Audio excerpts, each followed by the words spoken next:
Bonjour mesdames, messieurs.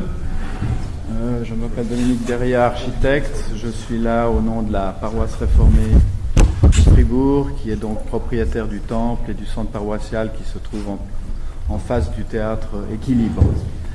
Je suis accompagné par Ernst Schepfli, qui est membre du conseil de paroisse, membre également du groupe de travail qui a travaillé sur la restauration du temple. Juste deux, trois petites remarques en préambule. Donc la paroisse réformée de Fribourg a été fondée en 1836. Le temple de Fribourg a été réalisé en 1875, à l'époque extramuros, et qui petit à petit au cours du temps, évidemment, s'est de plus en plus centré par rapport à la ville de Fribourg. Il y a eu des interventions successives sur le temple, mais une des plus importantes a été faite dans les années 95, où il y a eu la construction du centre paroissial qui correspond maintenant donc à l'esplanade devant le temple et le centre de paroisse étant dessous l'esplanade. Juste deux, trois remarques aussi. Donc, la paroisse de Fribourg représente environ 5600 membres. Ils ont une utilisation donc de deux parties, le temple pour les cultes. Donc il y a des cultes français et des cultes allemands. Il y a évidemment tous les événements type mariage, enterrement, etc. Et c'est une salle qui est relativement sollicitée puisqu'ils ont des demandes d'environ de 400 réservations, je crois, par année pour utiliser la salle à diverses occasions. Pour ce qui est du centre paroissial, il y a un certain nombre d'activités qui s'y déroulent.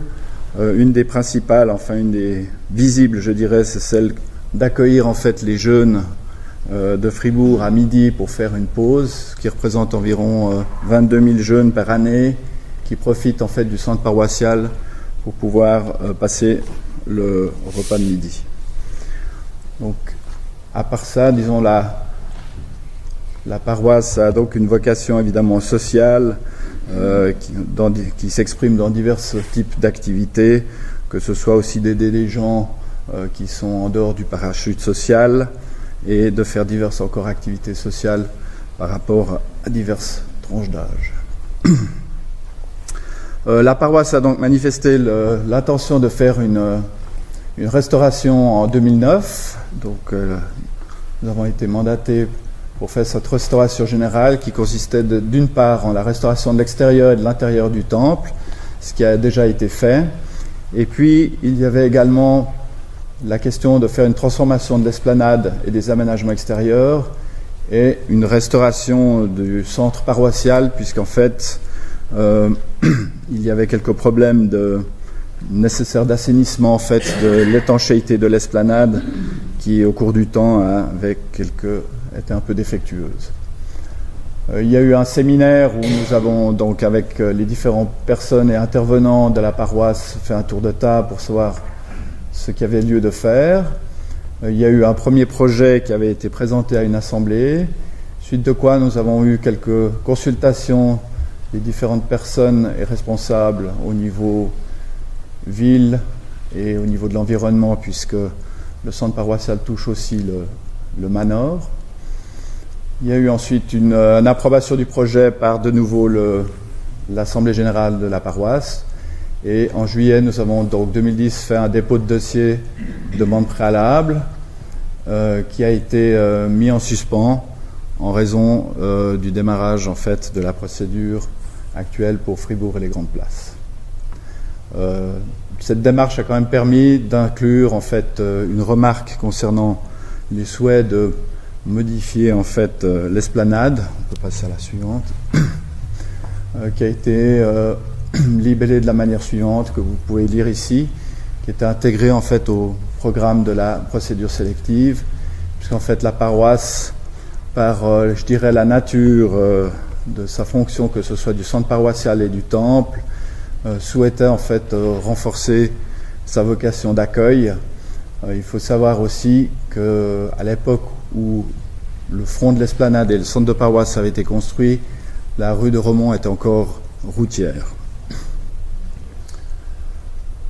si on passe donc à la prochaine, donc là vous avez une petite étude en maquette de l'état existant, où on voit donc c'est les escaliers d'accès sur les deux côtés, et puis l'entrée du centre de paroisse qui se situe au milieu entre les deux arbres, et le fait que l'esplanade, en fait, dans sa relation, en tout cas visuelle, est coupée, en fait, de la rue de Romont. L'intention, suite aux diverses consultations, c'était de réorganiser, en fait, ces escaliers qui correspondent aussi à une sortie de secours du Manor, ça il faut bien le savoir, et de pouvoir créer, en fait, une seule et unique entrée qui est la même, en fait, pour accéder à l'esplanade du temple par les escaliers qui sont de chaque côté et au centre paroissial qui se trouve au centre. Et l'idée étant de rétablir, en fait, une relation, en tout cas pour le moins visuelle, entre la rue de Romont et l'esplanade. Voilà. Donc là, vous avez les maquettes pour bien comprendre les souhaits, en fait, de la paroisse. Et bon, schématiquement aussi, il y avait le souhait de faire, en fait, un couvert pour protéger les paroissiens lorsqu'ils sortent des cultes. Voilà. Là, vous avez un petit peu plus dans le détail le projet, en fait, de transformation, en fait, du front.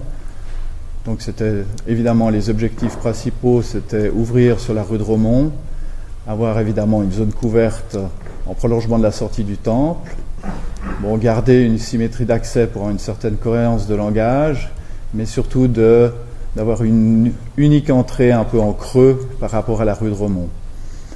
Et puis finalement, évidemment, cette intervention nécessite la rocade des sorties de secours du Manor, et puis c'est de générer en fait ces transitions depuis la rue jusqu'au temple, entre l'esplanade et la rue de Romont. Voilà. Là, c'est juste une ébauche en fait de matérialisation, puisque l'intention aussi est de tenter de unifier, je dirais, le socle, qui est le centre de paroisse en fait par rapport au temple. Et une des idées était de envelopper en fait le socle par un élément perforé qui puisse s'adapter aux diverses fonctions qui sont incluses en fait dans le socle. Actuellement, qui sont soit les fenêtres de centre de paroisse, soit des sorties de secours, soit des entrées, soit des gardes de corps. Voilà. Et pour terminer, alors il y avait la question qui avait été posée lors du programme pour la procédure sélective, et c'était de savoir si le fait de renforcer la connexion entre l'esplanade du temple, le dessus, l'espace public et la salle paroissiale, le dessous, peut-il enrichir l'animation activité de la future place Jean Tinguely en réglant simultanément le problème exprimé par la paroisse. Et la paroisse se réjouit de connaître la réponse. Voilà. Merci.